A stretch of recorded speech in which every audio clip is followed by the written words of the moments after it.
Welcome back to Sparks and Recreation. In today's video, we're going to talk about Subarus.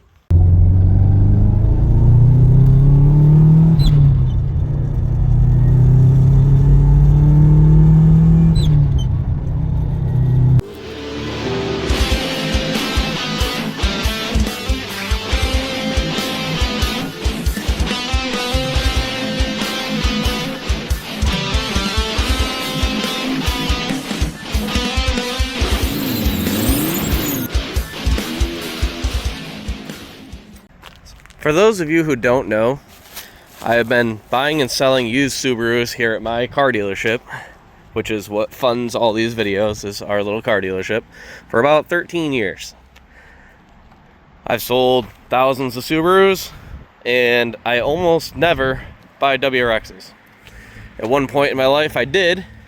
I was selling about 100 of these a year, and then I decided to actually look at the numbers. Turbo Subarus lost me money. They look cool, they get lots of shares, lots of comments, they grow your page. But I do not buy Turbo Subarus. Unless, and this is the only reason you should ever buy one, the parts are just worth more than the actual car itself. So let's talk about it. So, here you are. Somewhere between the age of 16 and about 40 seems to be the demographic that wants these things. You have between $3,000 and $10,000. You've realized Evos are too expensive. A GTI is only front wheel drive. And that leads you to the WRX and STIs. I'm going to tell you that head gaskets are not a problem on Turbo Subarus. Can they go bad? Yes. They come multi-layer steel, unlike the single cam, the non-turbo version of these vehicles. Unless you are like pushing a ton of boost, or you have a secondary issue like a leak somewhere that you didn't realize and you cooked the engine, the head gaskets almost never go bad on Turbo Subarus, Turbo Bajas, Turbo Outbacks, any of the EJ 255, 257 and the variants, the EJ X motors from Japan. They all come multi-layer steel, unlike the single cam ones that fail pretty much as soon as you just look at them. These are actually somewhat reliable if you would just leave it alone and drive it 100% stock. I've owned these with 300,000 miles on original head gaskets, just doing timing belts. However, that's never the case because they always look like this. Hammered, vaped in, owned by kids. So the point of this video, when you should buy a WRX.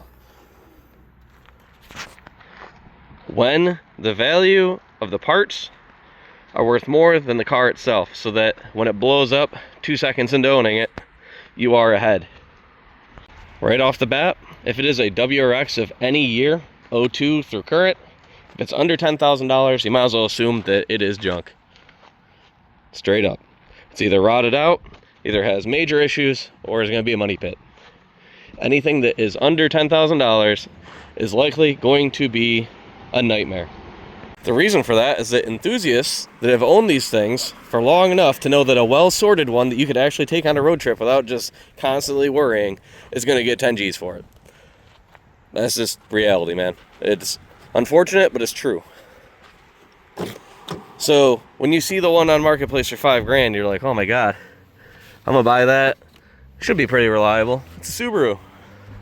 Well, it's not going to be, because it's got an aftermarket boost controller, it's been tuned by a cop tuner, like all these things are just going to be a complete nightmare on it. Alright, so you're looking at one of these, you've decided you're going to bite the bullet, you found one cheap enough that you think the parts outweigh the cost of the value of the car, so that worst case scenario you can get back out of the thing. Let's look at some stuff that goes wrong pretty much all the time on these, and we're going to go kind of rapid fire on some of these, okay? The rear subframe, this car is from Florida, so this is like basically a perfect example of what it's supposed to look like. Up in here, get my finger in there, where these mount both forward and rear of the rear subframe, those rot out all the time. Luckily this one is missing the side skirt, so normally the rockers are completely gone underneath these side skirts. You're going to see a little rot up and around this area, which that's all fine and dandy as long as it's not rotted up in the actual strut tower itself. You may have to take, if it's like a hatch, you can get into the rear hatch, pull the little cover off, look at the top of the strut tower, look at the strut to take a wheel off, look into the strut tower from below, especially on the sedans. You really want to get in there. This mounting point right here, especially on older WRXs, it looks a little different than this. It's more of like a triangle. The mounts up under the rocker, that will fail inspection in most states if it's gone. And they're almost always gone. No matter how good the car looks, they're almost always rotted in that same spot. Front subframe, the engine cradle rots. The cradle is down underneath like the turbo and stuff. When you're looking at Forester XTs, older Imprezas, you really want to look at those cradles where the front control arms mount. 02 to 09 WRXs, the front control arms themselves just literally snap off. Here, I want to check those.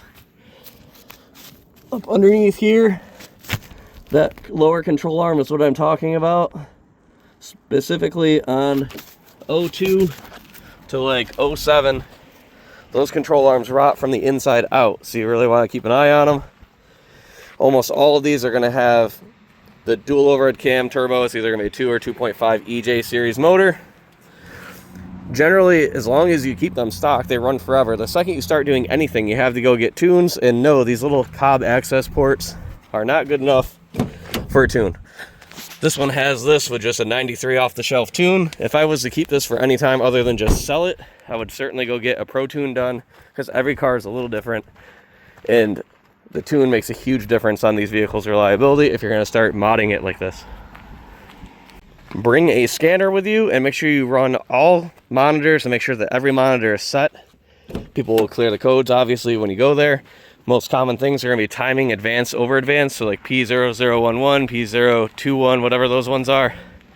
That's saying that the timing is off, which generally has nothing to do with the timing belt. So they'll sell the car, be like, oh, it just needs a timing belt, it's probably stretched. That is not what's happening.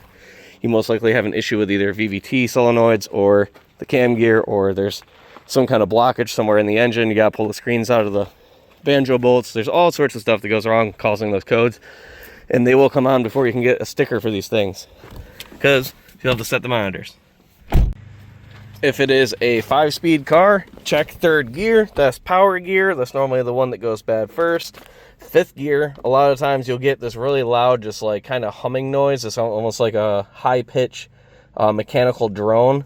If that's happening, it's actually not normally the transmission itself. It's normally the center differential.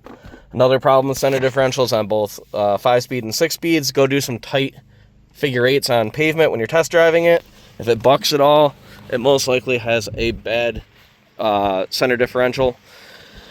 Basically, another thing too, on any of these 5-speed cars, they're only rated to about like 300, 350 horsepower. The 6-speed is much better, but you're looking at an STI, which is going to be probably 1.5 to 2 times the cost of a WRX. So if you're watching this video and I put in there that you're looking for under a $10,000 car, you probably can't afford it anyway. If it is an under $10,000 STI, assume it is either salvage title, rolled back odometer, or major issues, because if you're buying an STI for less than 10 grand, that is a clapped out piece of shit, I can guarantee it.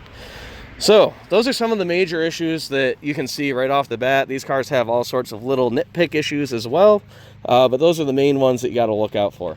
Obviously, timing belt driven car, you need to have that done every like 107,000 miles is what Subaru says. Obviously, just do it anytime you have it apart, because most of the time these things have 3-4 motors put in them before they even hit 100,000 miles, because they blow up as soon as you mess with it and do not tune it. Again, I've sold literally thousands of these things. Get a tune, even if you put a cold air intake on it. It'll blow up otherwise. That was the basic buying guide for buying one of these, basically 02 to like before the, you know, F series motors came out in the mid 2010s. Any of these older ones, those are the main things to look for. Another issue I just realized too that happens all the time is that if this clutch pedal squeaks like crazy, you either have what's most likely a crack in the firewall that causes that to squeak, or it's actually the clutch fork itself is breaking inside the transmission. That's super common. They'll squeak forever before it actually stops working, but you likely have an issue starting. This one's already got that. So yeah, leave you on that note. Hope you enjoyed the video. If you like more of this content, I can obviously go through the little individual things that can go wrong, do go wrong, but those are the main ones.